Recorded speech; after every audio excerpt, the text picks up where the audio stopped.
Nah, Bapak Ibu, saya sebagai Menteri Kesehatan ingin agar seluruh rumah sakit di Indonesia alat-alatnya canggih dan layanannya canggih, sehingga tidak usah masyarakat ke luar negeri. For me, kalau ada masyarakat ke luar negeri, tugas saya sebagai Menteri Kesehatan, number one, itu easy access for my people, 280 million. Number two, quality procedures. Number three, affordable price. The only issue adalah untuk luar negeri itu uncomfortable buat patient. Jadi orang tuh kalau untuk di refer itu painful experience. Jadi kalau bisa dilakukanlah di sini supaya itu tadi easy accessnya dapat with the same quality of services.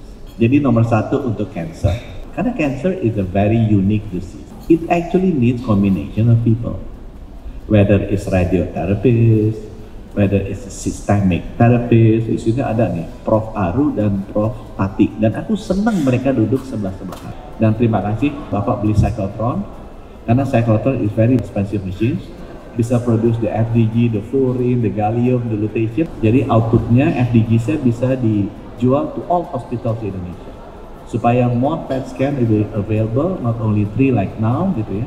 Rencana kita pasang PET scan 16 ya Pak, sampai akhir, sampai 2027. Sehingga seluruh pulau di Indonesia nanti akan punya PET scan. Itu sebabnya saya butuh network of cyclotron yang kita bisa distribute di radiofarmakanya ke seluruh pelosok Indonesia. Bapak Ibu Profesor, tolong bantu Pak Edi supaya to the limit, gitu, ya, supaya nanti kedepannya bisa lebih bagus. Rekan-rekan sekalian, hadirin, Assalamualaikum warahmatullahi wabarakatuh. Ya. I'm very proud karena Mandai Hospital sudah maju dengan pesat sekali in the last 3 years. Alat-alatnya sudah terpasang dengan baik, dan saya lihat tadi cancer number 1, heart number 2, sama ortopedi ya, neuro juga. Nah Bapak Ibu, saya sebagai Menteri Kesehatan ingin agar seluruh rumah sakit di Indonesia alat-alatnya canggih dan layanannya canggih, sehingga tidak usah masyarakat ke luar negeri. Saya bukannya nggak mau masyarakat ke luar negeri. For me, kalau ada masyarakat ke luar negeri, tugas saya sebagai Menteri Kesehatan, number one, itu easy access for my people, 280 million. Number two, quality procedures. Number three, affordable price. Jadi kalau buat saya, if the Singaporean and the Malaysian help me to do my job, then I don't have to pay the salary of Singapore minister, gitu kan? I'm very happy. Jadi sebenarnya buat saya sih, it's not really an issue. For Ministry of Finance, there is an issue, gitu kan? Karena berapa billions of US dollar outflow keluar. Tapi buat kita sebenarnya it's not an issue.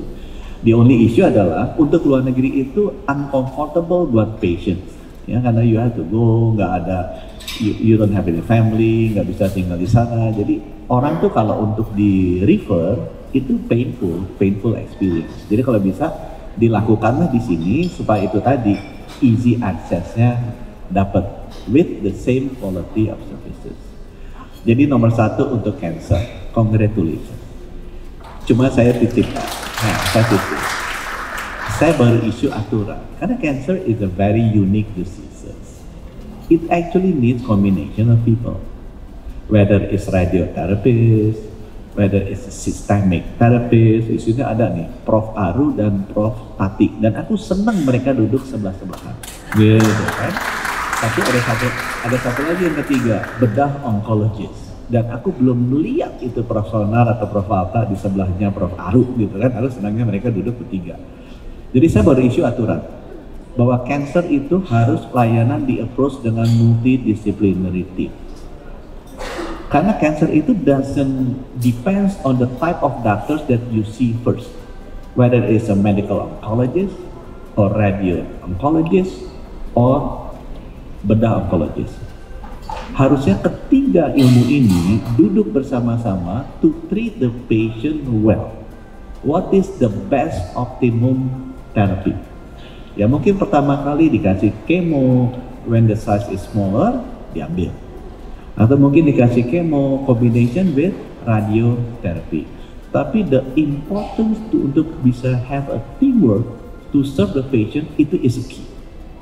Dan itu sebabnya di Indonesia agak susah. Termasuk we have to have the pathology anatomy. Karena kita have the best ya radiotherapies in the world, tapi kalau patologi anatomi yang nggak ada, that is our problem. Patologi anatomi kita seringnya ke luar negeri lagi. Karena semua orang yang pintar-pintar dokter nggak mau jadi patologi anatomis, karena the pay is small. So the smart people goes to radionuklir, radioterapis, bedah onkologi, sama medical oncologist. Nggak ada yang mau masuk patologi anatomi. Pada patologi anatomi adalah yang sangat dibutuhkan untuk determine what is actually when we biopsy penyakitnya apa. Jadi memang cancer itu need a team, Pak. I know you have a very strong nuclear radiotherapist.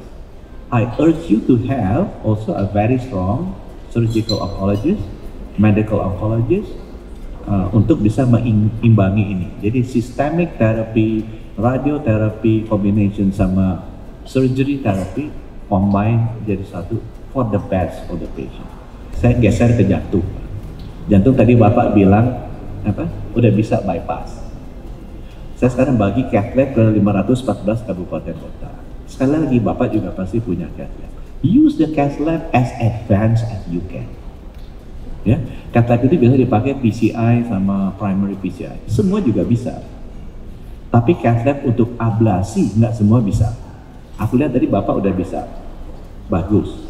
Kalau Bapak cath lab udah ablasi, Bapak naikin lagi tuh. Kemarin ada yang bilang ke saya, Indonesia tidak lakukan TAVI. Kita bisa replacement dari valve. Valve itu replacementnya sekarang dibedah, Pak. Itu kejadian paling banyak, karena banyak kita punya rematik jantung sejak kecil kena ini nggak bagus-bagus lah kena virus bakterinya. Jika valve replacement itu banyak sekali operasi bedah jantung terbukanya tuh valve replacement, and that is also the easiest. Tapi kalau kita bisa lakukannya with kateter, katanya bisa tuh, namanya TAVI. Nah, Bapak lakukan kateternya dipakai bisa, tapi agak mahal sedikit.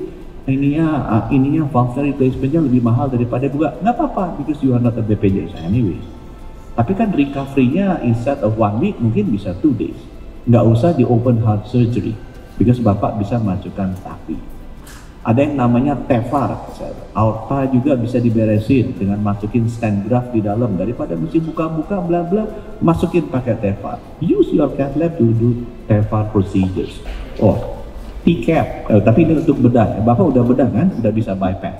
Bypass kan mesti dibelah bedah ini dibuka tulangnya. Saya kemarin baru lihat, you can do endoscopy teknik juga, kasih 4 bolongan masukin.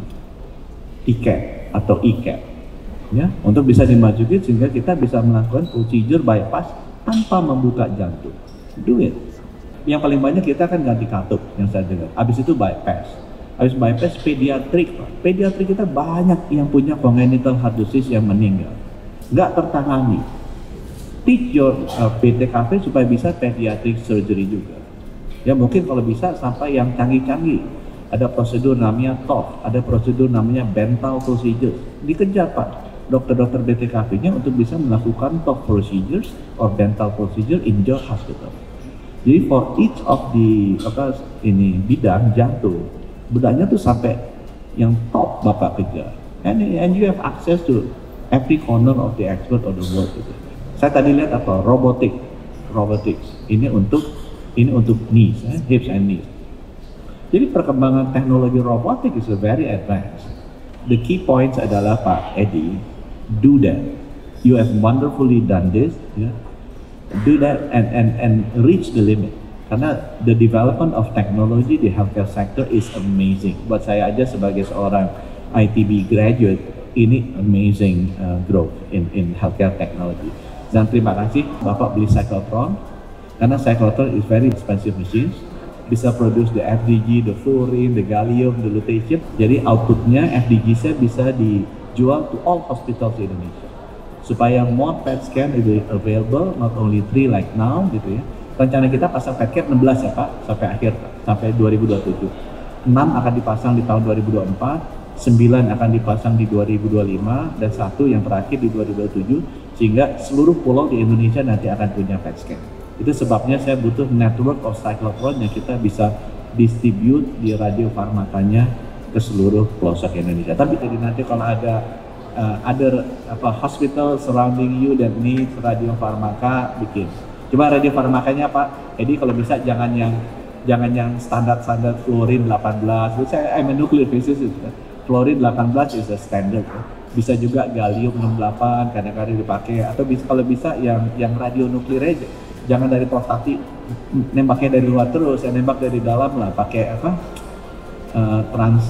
yang langsung pakai lutetium 177. Jadi kita bisa juga membunuh sel kansernya itu dari dalam, bukan hanya dari radiasi dari luar. Theranostic, diagnostic and therapy using nuclear ini sekali. Jadi itu ini saya sekali lagi selamat Bapak Ibu Profesor, tolong bantu Pak Edi supaya to the limit gitu ya, supaya nanti kedepannya bisa lebih bagus. Terima kasih. Wassalamualaikum warahmatullahi wabarakatuh. Baiklah, terima kasih kepada Bapak Menteri.